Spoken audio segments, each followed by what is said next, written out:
Welcome, everyone. I'm excited to welcome you today as we explore an important and fascinating topic. Today's presentation is titled Understanding Secularism. We'll be looking at what secularism really means, its history, and its role in society. Over the next few slides, we'll cover key concepts, debates, and examples to deepen our understanding. So let's get started. Let's take a look at the contents of this presentation. We start with an introduction to set the stage for our discussion.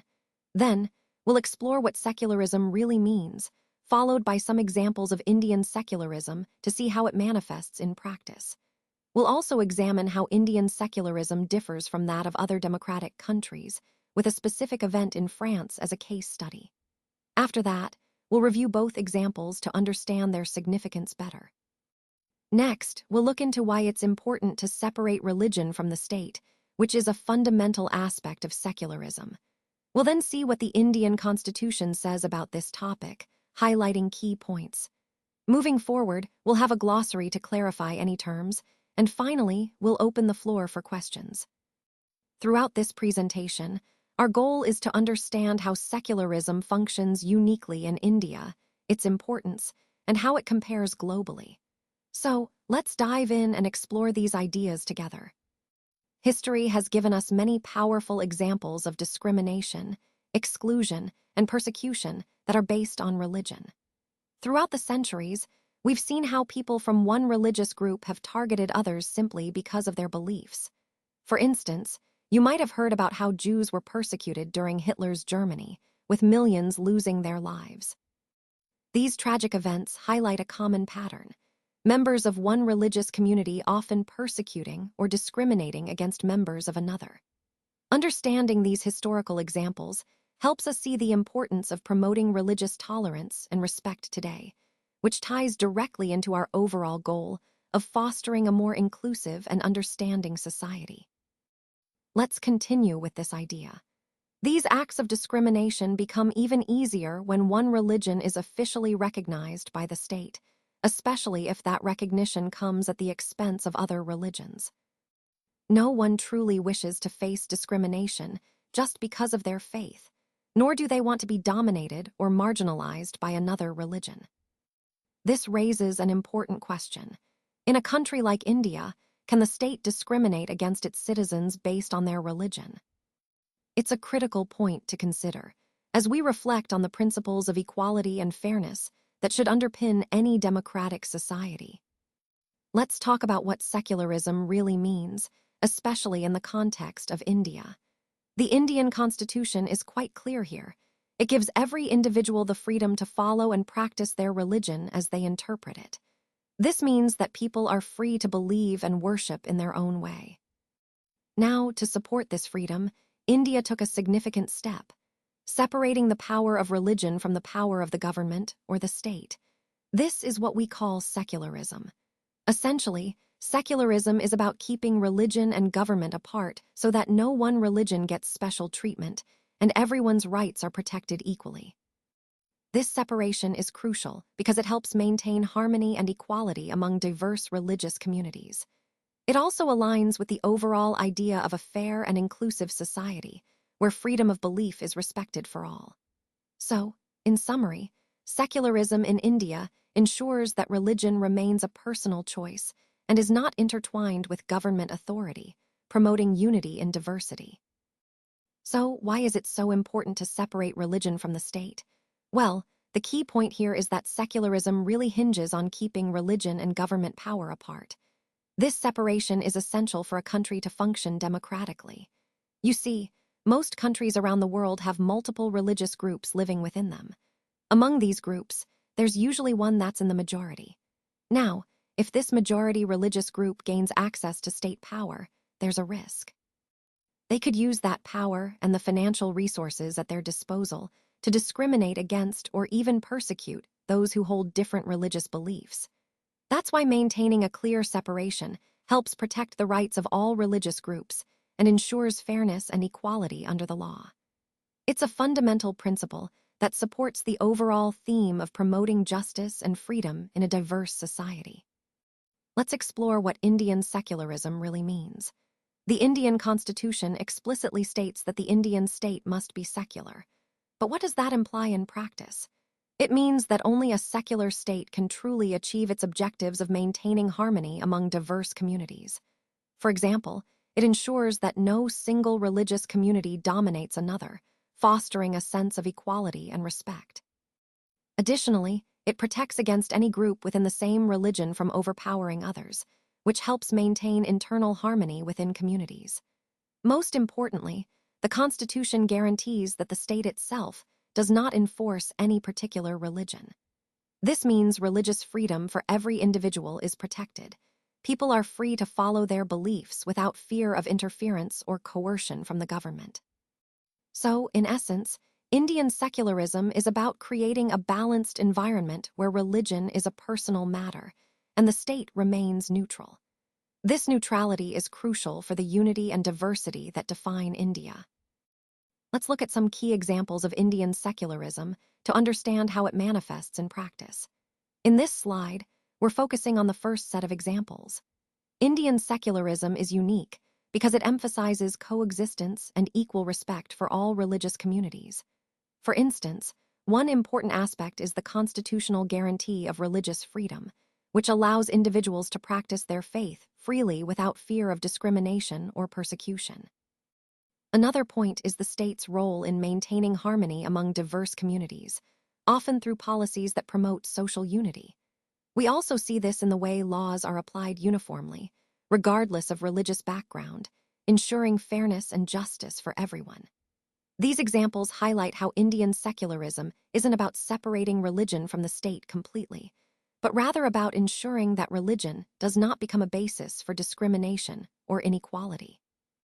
This approach supports the overall theme of our presentation, which is understanding how Indian secularism is rooted in the country's diverse cultural fabric and its commitment to pluralism. It's a model that aims to balance religious freedom with social harmony, making India a unique example of secularism in practice. Let's look at some more examples of Indian secularism to understand how it manifests in real life. On this slide, we see two important cases. First, the coexistence of diverse religious communities within the same country, which is a fundamental aspect of Indian secularism. It emphasizes respecting and allowing religious diversity to flourish side by side. Second, the role of the state in ensuring equal treatment of all citizens, regardless of their religious background. This means that policies and laws are designed to promote harmony and prevent discrimination. These examples highlight that Indian secularism isn't just about separating religion from the state, but also about fostering an environment where different faiths can coexist peacefully and with equal rights. This ties back to our overall theme of understanding how India's unique approach to secularism shapes its social fabric and political landscape. Now, let's look at some reviews of the examples we've discussed. First, the celebration of a religious festival within a school setting. It's important to remember that doing so can violate the government's policy of treating all religions equally.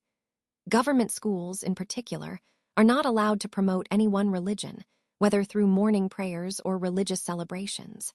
However, this rule is different for private schools, which have more flexibility in this area. Next, let's consider the case of Paramjit, the Sikh youth. He's not required to wear a helmet, and this exemption highlights a key aspect of religious freedom.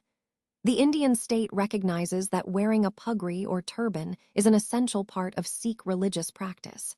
To respect this, the law makes an exception, ensuring that religious identity is preserved without legal penalties. These examples connect to our overall theme of balancing religious freedom with the principles of equality and neutrality in public institutions.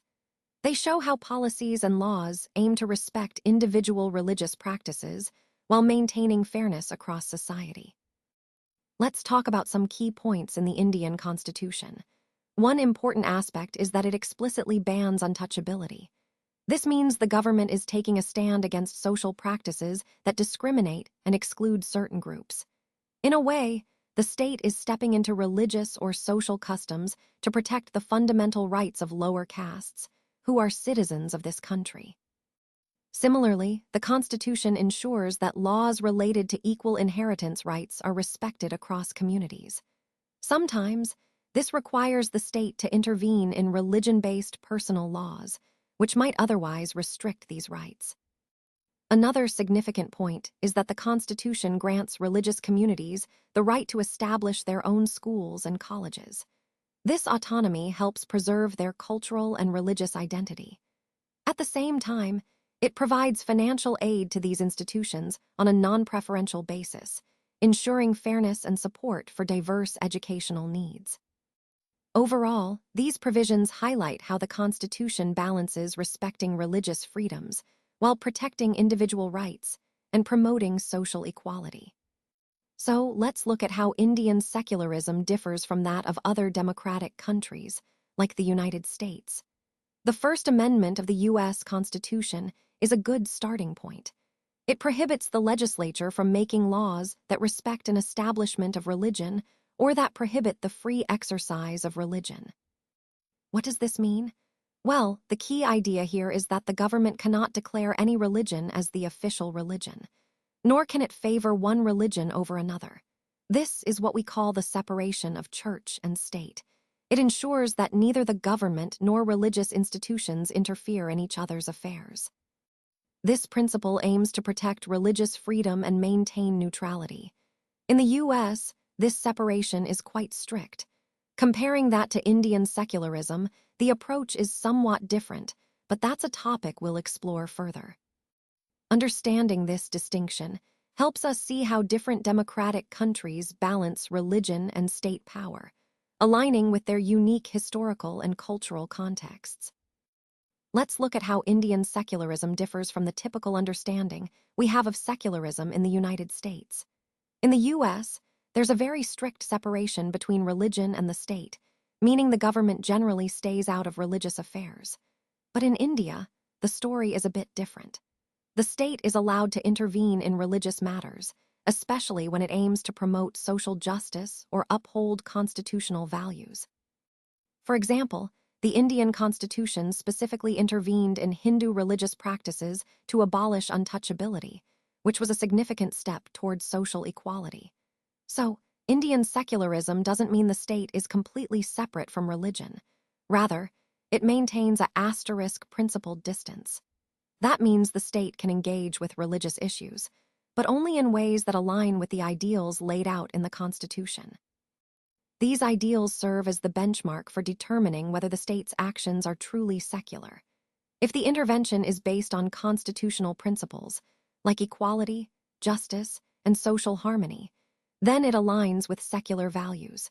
So, in essence, Indian secularism is about balancing respect for religious diversity with the need for social reform, always guided by constitutional ideals. This approach reflects the broader theme of how secularism in India aims to promote unity and justice within a diverse society. In February 2004, France took a significant step by passing a law that bans students from wearing any conspicuous religious or political signs or symbols. This includes items like the Islamic headscarf, Jewish skullcaps, or large Christian crosses. The aim was to promote secularism and neutrality in public schools. However, this law has sparked substantial resistance, especially from immigrant communities. Many of these communities come from former French colonies, such as Algeria, Tunisia, and Morocco. It's important to understand the historical context here. Back in the 1960s, France faced a labor shortage and needed workers to support its economy. This led to a wave of immigration from these colonies. The tension around cultural and religious expression today is, in part, linked to that history. So, this law exemplifies the ongoing struggle in France to balance secular principles with respect for cultural and religious diversity. It ties into our larger discussion about how countries manage multiculturalism and religious expression in public spaces. Continuing on, let's look at how immigration policies have impacted these communities. In the past, many countries had provided visas for these immigrants, allowing them to come and work legally. This created opportunities for economic growth and cultural diversity. Now, an important point to highlight is the experience of the daughters of these immigrants. Many of them traditionally wear headscarves while attending school, which is a part of their cultural and religious identity. However, with the passage of this new law, there has been a significant change. These girls have been expelled from their schools simply for wearing headscarves. This is a clear example of how legislation can directly affect individual rights and identities. This situation connects to the overall theme of our presentation, the ongoing tension between integration and cultural expression. It raises questions about how societies can balance respecting cultural diversity while maintaining social cohesion. Let's take a moment to go over some key terms in the glossary. First, coercion. This means to force someone to do something. In the context of this chapter, it specifically refers to the use of force by a legal authority, like the state. It's important to understand how coercion can impact individual freedoms and the balance of power. Next is freedom to interpret. This is about the independence everyone should have to understand things in their own way. Here, we're talking about a person's liberty to develop their own understanding and meaning of their religion or beliefs. This concept highlights the importance of personal interpretation and religious freedom within our legal framework. Finally, we have intervene. In this chapter, intervene refers to the efforts by the state to influence a particular matter, always in accordance with the principles laid out in the Constitution. It's about understanding how and when the state steps in to shape or regulate certain issues, which ties back to the overall theme of balancing authority and individual rights. These terms are central to understanding the broader concepts we've been discussing, especially the relationship between individual freedoms and state authority. So that brings us to the final slide, questions. I want to thank you all for your attention throughout this presentation. Now, I'd love to open the floor for any questions you might have. Please, don't hesitate to ask anything that's on your mind. Whether it's about the key points we discussed or how you might apply these concepts in your own work, I'm here to help. Remember, asking questions is a great way to deepen your understanding and ensure you leave with clear takeaways. So please, any questions?